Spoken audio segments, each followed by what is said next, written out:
গিন্নি, আমার চা কোথায়? সকাল সকাল এক কাপ চা খেতে না পারলে আমার দিনটাই তো শুরু হয় না, সেটা তুমি জানো না বুঝি? হ্যাঁ গো, এই তো নিয়ে আসছি। একটু দেরি হলে সহ্য হয় না। লোকটার একটু ধৈর্য নাই। এক কাপ চা বানাতে এত সময় লাগে নাকি? আর শোনো, ঘরে চা পাতি চিনি কিছুই নেই। আজ না আনলে কাল চাও পাবে না, আগেই বলে রাখলুম। আহ, সারাদিন নেই নেই করো কেন বলো তো? ঘরে যদি না থাকে তবে কি আমি আসে আসে করবো নাকি সারাদিন? সত্য সব মরণ জ্বালা। শোন ছোট, এই দুই ভাই কোনো কাজ না করে বাড়িতেই বসে থাকে, তাতে কোনো দোষ হবে না। কিন্তু আমরা যখনই বলবো ঘরে এটা নেই ওটা নেই, তখনই আমাদের বড্ড দোষ হয়ে যাবে। হ্যাঁ দিদি, তুমি একেবারে ঠিক কথা বলেছ। উচিত কথা বলতে গেলে এদের মুখ বাতাসের আগে চলে। তারা দু ভাই দু বউকে খুঁজতে খুঁজতে পুকুর ঘাটে এসে দাঁড়ালো। ওই দেখো, পুকুর ঘাটে এসেও আমাদের নামে বদনাম। এই যে তোমাদের বাড়িতে ঝগড়া করা কম হয়ে গেল নাকি, যে পুকুর পাড়ে এসেও ঝগড়া করতে লেগে গেলে? আমার বউ আমার কান ঝালাপালা করে দেয়। সারাদিন এটা নেই ওটা নেই, এটা আনো সেটা আনো, আরো কত কি। তা রামু ঠিকঠাক ভাবে কাজ করে সংসারের সবকিছু এনে দিলেই তো হয়, তবে তো আর কোনো ঝামেলা থাকে না। হ্যাঁ বর্দি, ঘরে সবসময় নুন আনতে পান্তা পুরোই, তবু কাজ না করে ঘরে বসে থাকবে। তা না হলে বকবো না তো কি করবো বলো তো? আহ, ছোট বউ, তোমার বড়দির তালে তাল দিও না তো। তোমরা কি জানো না, গত বছর সর্বনাশে বন্যায় আমাদের সবকিছু শেষ হয়ে গেছে। তা শেষ করে ফেলেছে বলে কি ঘরে হাত পা গুটিয়ে বসে থাকতে হবে নাকি? নতুন কাজ কাম খুঁজতে হবে না? কোথায় খুঁজবো বলো তো বৌদি? সারা জীবন নিজেদের কাজ করেছি, এখন পরের কাজ কিভাবে করব বলো তো? পরেদের কাছে কাজ করতে পারে না ভালো কথা, তবে নিজেরাই কাজ শুরু করো না। ছোট বউ, নিজেদের কাজ শুরু করা তো আর মুখের কথা না। তাছাড়া টাকা ছাড়া কি কাজই বা শুরু করব বলো? বড়দা, শুনেছি চিংড়ি চাষে ভালো টাকা পাওয়া যাচ্ছে। আমাদের তো একটা পুকুর আছেই, আপনারা দু ভাই মিলে চাইলে ওই পুকুরে চিংড়ি চাষ করতে পারেন। হ্যাঁ, ছোট একদম ঠিক বলেছে। তোমরা বিষয়টা নিয়ে একটু ভেবে দেখতে পারো। ঠিক আছে, তোমরা যখন বলছো, আমরা দু ভাই বিষয়টা ভেবে দেখব। এখন তাড়াতাড়ি বাড়ি এসো, পেটে খুব জোর খিদে পেয়েছে গো, তাড়াতাড়ি আসো। পরের দিন রামু ও রিনা গেল রবিদের বাড়িতে। বর্দা, মিনা কিন্তু ঠিক বলেছে। যদি আমরা পুকুরে চিংড়ি চাষ করি তাহলে সংসারে টানাটানি কমে যাবে। তাছাড়া আমাদের পুকুরটা এভাবে আর কতদিন পরে থাকবে? পুকুরটাকে একটু কাজে লাগাই। হ্যাঁ, কথাটা ঠিক আছে, তবে আমাদের তো পুকুর একটাই, আমরা দুজনে চাষ করব কি করে?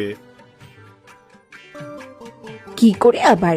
দুই ভাই পুকুরটা ভাগ করে নেবে। কিন্তু বর্দি, ভাগ করবে কিভাবে? কি করে আবার? মাঝ বরাবর ভাগ করবে। উত্তর দিক রামু নেবে আর দক্ষিণ দিক আমরা নেব। হ্যাঁ হ্যাঁ, এমন ভাবে ভাগ করলেই ভালো হবে। যার বাড়ির দিক সে ভালোভাবে কাজ করতে পারবে। হ্যাঁ ঠিক আছে রামু, তাহলে চল আমরা পুকুরটা ভাগ করে নিই। মাছ থেকে উঁচু করে নেট দিয়ে বেঁধে দেব। তোর পাশে তুই চাষ করবি আর আমার পাশে আমি চাষ করব। হ্যাঁ ঠিক আছে, চলো বর্দা, দেখি কে আগে বড় চিংড়ি তুলতে পারে। চিংড়ি তো পরে, আগে চল পুকুরটা ভাগ করে নেই। ঠিক আছে, চলো। তারা দু ভাই পুকুরের ভাগের কাজ শুরু করলো। রিনা আর মিনা তাদের হাতে হাতে সাহায্য করতে লাগলো। এই নাও, তোমাদের দু ভাইয়ের এখন দুটো পুকুর হয়ে গেল। এইভাবে মন দিয়ে কাল থেকে চিংড়ি চাষ শুরু করবে। হ্যাঁ গো গিন্নি, কালই বাজারে গিয়ে চিংড়ির পোনা কিনে আনবো গো। হ্যাঁ, কাল থেকেই চিংড়ির চাষ করব। গিন্নি, ঘরে চলো, খুব কষ্ট হচ্ছে আর খিদেও লেগেছে। চলো চলো। হ্যাঁ চলো, খাওয়া শেষ করে বাকি কাজগুলো শেষ করবি।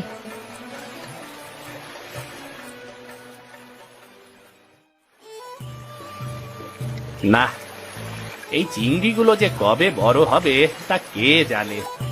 এমন করে কতদিন বসে থাকবো কে জানে। রামু, এত ব্যস্ত হলে কেমন হবে রে? চিংড়ি ছাড়াই তো হলো মাত্র কদিন, এর মধ্যেই চিংড়ি বড় হবে কেমন করে রে? না দাদা, আমার তো 1 মাসের মধ্যেই বড় বড় চিংড়ি চাই। সেটা যেমন করেই হোক আমাকে বানাতে হবে। এত ব্যস্ত না হয়ে ঠিক মতো চিংড়িগুলোর যত্ন নে, দেখবি ঠিক সময় মতো চিংড়িগুলো বড় হয়ে যাবে। এত ব্যস্ত হলে হয় না, বুঝলি? আরে ধুর, এত ধৈর্য কোথায় পাবো কে জানে। ধৈর্য ধরতে একটুও ভালো লাগে না, সময় যেন কাটেই না। তোরই ছাই।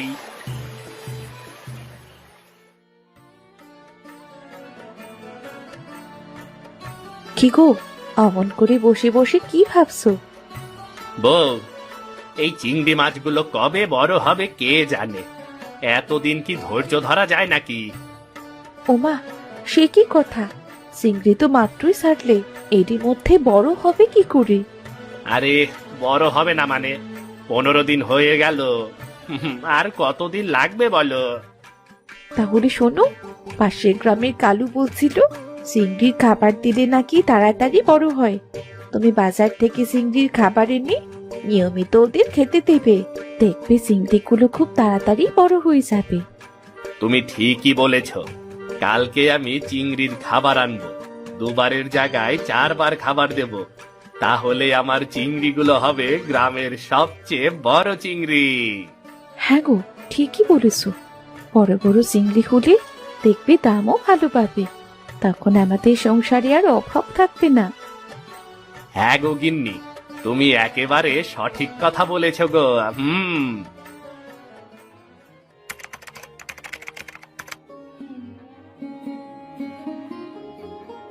কিরে রামু, চিংড়িগুলোকে কি খেতে দিচ্ছিস রে? বর্দা, আমি চিংড়ির জন্য বাজার থেকে খাবার কিনে এনেছি, সেগুলোই দিচ্ছি গো। শোন রবি, খাবার দিচ্ছিস ভালো কথা, কিন্তু খাবার বুঝে শুনে দিস। বেশি খাবার দিলে কিন্তু পানি নষ্ট হবে, চিংড়ি টিকবে না রে। আরে বর্দা, তোমাকে এত ভাবতে হবে না, আমারটা আমি দেখব। আমার মতো করে আমি চাষ করব, যে করেই হোক কয়েকদিনের ভেতরে আমার বড় বড় চিংড়ি চাই চাই। ঠিক আছে, তোর যেটা ভালো লাগে সেটা কর। আমার যেটুকু বলার আমি বললাম, পরে যেন বলতে না পারিস যে দাদা তোকে সাবধান করেনি। না না না, আমি তোমাকে কোনো দোষ দেব না, তোমার কাজে তুমি মন দাও। যাও যাও যাও।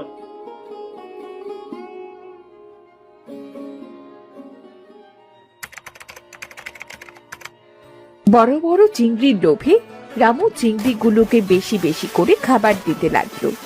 এভাবে 1 সপ্তাহ কেটে গেল। 1 সপ্তাহ যেতে না যেতেই দেখা গেল রামুর পুকুরের পানি ঘোলাটে হয়ে গেল। রামু, এই রামু, আরে ঘরে কি করছিস? এদিকে আয়, দেখে যা।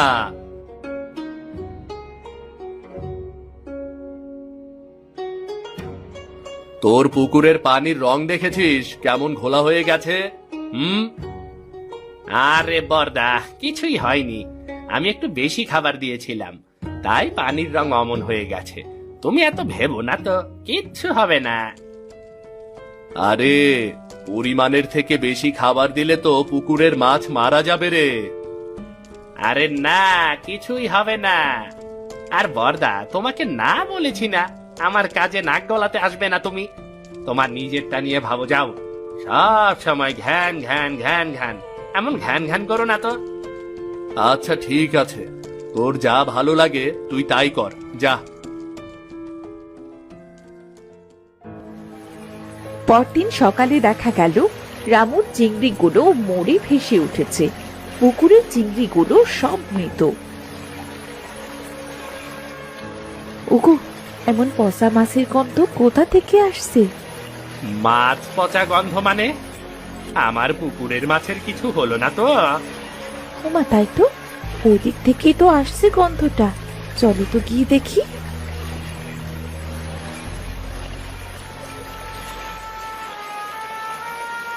হায় হায় গিন্নি, আমার সব শেষ হয়ে গেছে গো, সব শেষ হয়ে গেছে।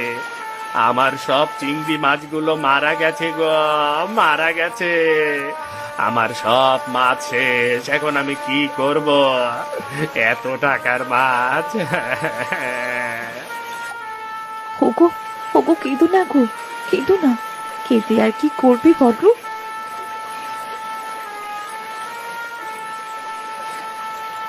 কিরে রামু, অমন করে কাঁদছিস কেন রে? কি হয়েছে তোর? সব শেষ হয়ে গেছে দাদা, আমার সব শেষ। আমার সব চিংড়িগুলো মরে ভেসে উঠেছে গো।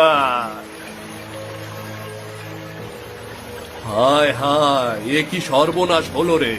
তোকে বারবার সাবধান করেছিলাম, মাত্রা অতিরিক্ত খাবার দিস না, হিতে বিপরীত হতে পারে। কিন্তু তুই আমার কোনো কথাই কানে নিসনি।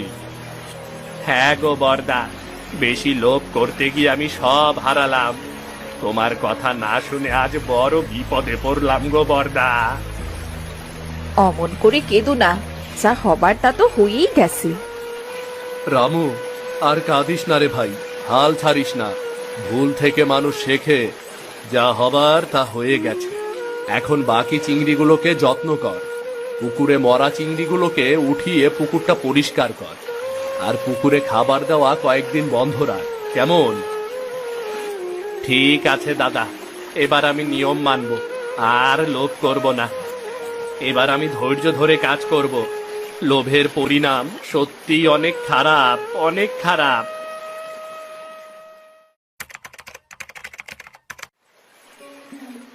এরপর দু ভাই একসঙ্গে কাজ শুরু করলো। রামু রবির সব কথা শুনে চলল। রিনা ও মিনাও তাদের সাহায্য করলো।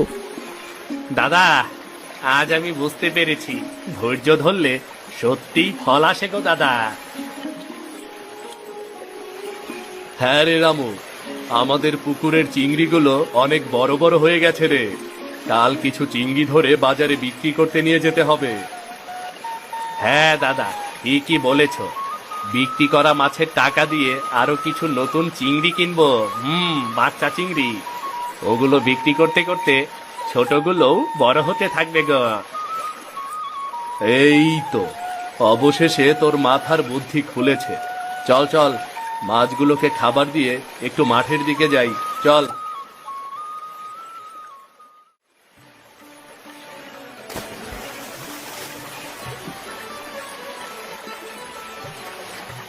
পরদিন সকালে রামু ও রবি ঝুড়ি ভরে চিংড়ি তুলল। তারা বড় বড় চিংড়িগুলো বাজারে নিয়ে গেল।